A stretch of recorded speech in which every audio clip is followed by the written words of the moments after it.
Saludos amigos de YouTube, una vez más Víctor te saluda el día de hoy. A continuación resolveré el siguiente problema, pero antes te invito a que te suscribas a mi canal, le des me gusta al video y compartas con tus amigos, en caso de que el video sea útil para ti, que con este sencillo gesto me ayudas un montón.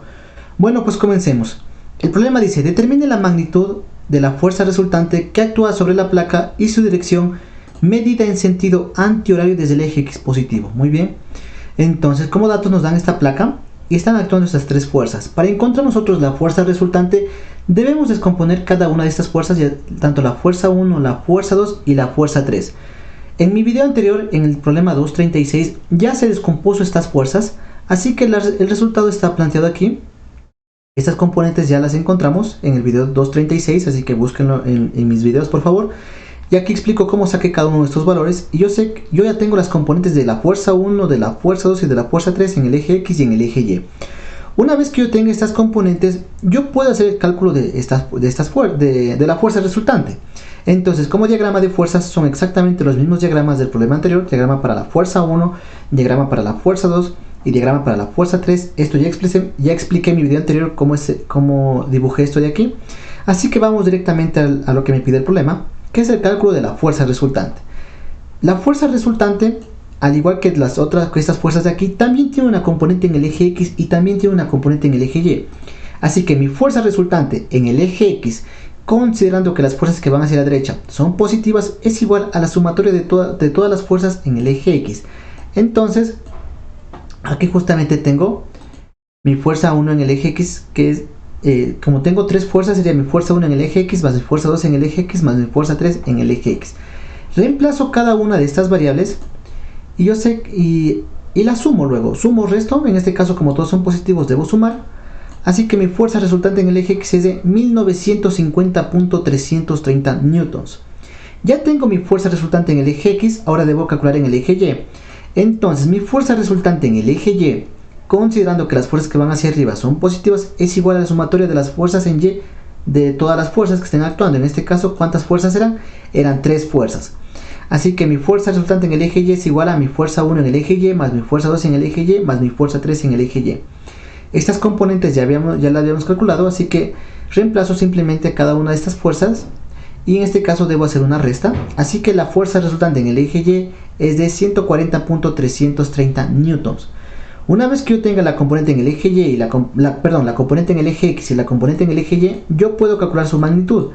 Recordemos que la magnitud de una fuerza, en este caso en dos dimensiones, va a ser igual a la componente en el eje X al cuadrado más la componente en el eje Y al cuadrado. Es decir, mi fuerza resultante va a ser igual a la raíz cuadrada de mi fuerza resultante en el eje X al cuadrado más mi fuerza resultante en el eje Y al cuadrado. Reemplazo cada una de estas fuerzas por los valores que ya habíamos calculado. Mi fuerza resultante en el eje X, 1950.330 newtons. Fuerza resultante en el eje Y, 140.330 newtons. Ahora elevo al cuadrado cada uno de estos valores, sumo estos valores y saco la raíz cuadrada de estos valores y me dice que mi fuerza resultante es de 1955.372 newtons. Pero recordemos que para expresar un resultado, este debe cumplir dos condiciones. Primera condición, que el valor esté entre 0.1 y 1000. En este caso dice 1955, se pasó de 1000. Significa que este número hay que hacerlo más pequeño. ¿Cómo se lo hacía más pequeño? Siempre se movía este punto que separa la parte entera de la parte decimal. Se lo mueve siempre tres espacios, ya hacia la izquierda o ya hacia la derecha. Dependiendo si yo quiero hacer el número más grande o más pequeño. En este caso, como lo quiero hacer más pequeño, muevo este punto tres espacios a la izquierda, y cuando muevo este punto que separa la parte entera de la parte decimal, multiplico por una potencia de base 10 y el valor del exponente sería el número de espacios que se mueve, y el signo de este exponente sería, depende, si se mueve el punto de derecha a izquierda es positivo y si se mueve de izquierda a derecha es negativo. Entonces para nuestro caso quedaría así: 1.955372 por 10. Siempre recuerden que como muevo el punto, multiplico por una potencia de base 10. Tiene el valor el exponente tiene un valor de 3 porque moví 3 espacios este punto, y es positivo el exponente porque moví de derecha a izquierda newtons. ¿Con qué objetivo? ¿Por qué siempre se mueven 3 espacios? Con el objetivo de usar un prefijo. Recordemos que este prefijo 10 al cubo me representa el prefijo kilo, así que reemplazo el 10 al cubo por kilo, entonces me queda 1.955372 kilonewtons. Esa es la primera condición. Ahora la segunda condición es que solo se utilice 3 cifras significativas, es decir, los 3 primeros números y el resto borro. Antes de borrar me fijo en la primera cifra que voy a borrar. Si es mayor a 5, redondeo. Si es menor a 5, no redondeo. En este caso es igual a 5. Cuando es igual a 5, vuelta me fijo en el número que está a la izquierda. Si este número es impar, redondeo. Y si es par, no redondeo. En este caso el C5 es impar, así que debo redondearlo. Así que mi fuerza resultante tiene un valor de 1.96 kilonewtons. Ya tengo mi fuerza resultante. Ahora voy a calcular la dirección del ángulo. Pero primero siempre voy a calcular un ángulo conocido como phi. Este ángulo va a ser tangente de phi, va a ser igual a mi fuerza resultante en el eje Y sobre mi fuerza resultante en el eje X. Recuerden, este proceso lo explico yo, así que para este cálculo de aquí, siempre voy a coger estos valores con su signo positivo. Me explico. Si aquí sale positivo o negativo, o aquí sale positivo o negativo, aquí siempre voy a reemplazar con sus valores positivos, ¿sí? Ya les voy a explicar por qué. Entonces, tangente de phi es igual a, reemplazo las variables, y yo sé que con newtons se simplifica, así que el cociente entre estos dos valores me dice que tangente de phi es igual a 0.072. Despejo el ángulo phi, así que sería tangente a la inversa de 0.072. Yo sé que phi tiene un valor de 4.115 grados. Ahora debo saber dónde se encuentra este ángulo phi. Entonces para eso me voy a ayudar de este documento que pueden ver aquí. Y me fijo, ahora sí me voy a fijar en el signo de las componentes. Por ejemplo, la componente en el eje X que salió positivo y la componente en el eje Y que salió positivo.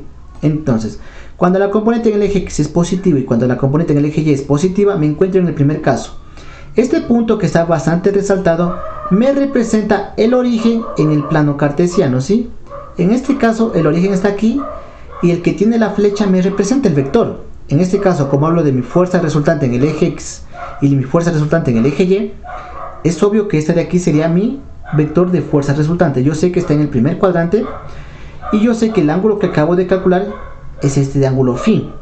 Ahora, ¿qué me dice el problema? Me dice que mida el ángulo desde el eje X positivo hacia la fuerza en sentido antihorario, es decir, en contra de las manecillas del reloj. Desde aquí me muevo hasta chocar con la fuerza y este sería mi ángulo teta. ¿Y qué puedo decir que teta con phi? Yo puedo ver gráficamente que teta es igual a phi. Entonces para este caso no siempre va a ser así. Yo sé que teta es igual a phi. Entonces establezco lo siguiente: teta es igual a phi. Phi tiene un valor de 4.115 grados. Y finalmente, como este es el valor que me pide el libro, debo expresarle con 3 cifras significativas, que es decir, los 3 primeros números. Antes de borrar, y el resto borro. Antes de borrar, me fijo en el primer número que voy a borrar. Si es mayor a 5, redondeo. Si es menor a 5, no redondeo. En el caso de que sea igual a 5, me fijo en el número que está a la izquierda. Si es impar, redondeo. Y si es par, no redondeo. Con este caso, 1 es impar, debo redondear. Así que teta tiene un valor de 4.12 grados. Y bueno amigos, con esto ha acabado el video del día de hoy. Si te gustó el video y más que todo si te sirvió, te invito nuevamente a que te suscribas al canal y le des me gusta al video. Cualquier duda o sugerencia es bienvenida en mi canal. Sin nada más que decir, agradezco por la atención prestada a la presente y nos veremos en el siguiente video.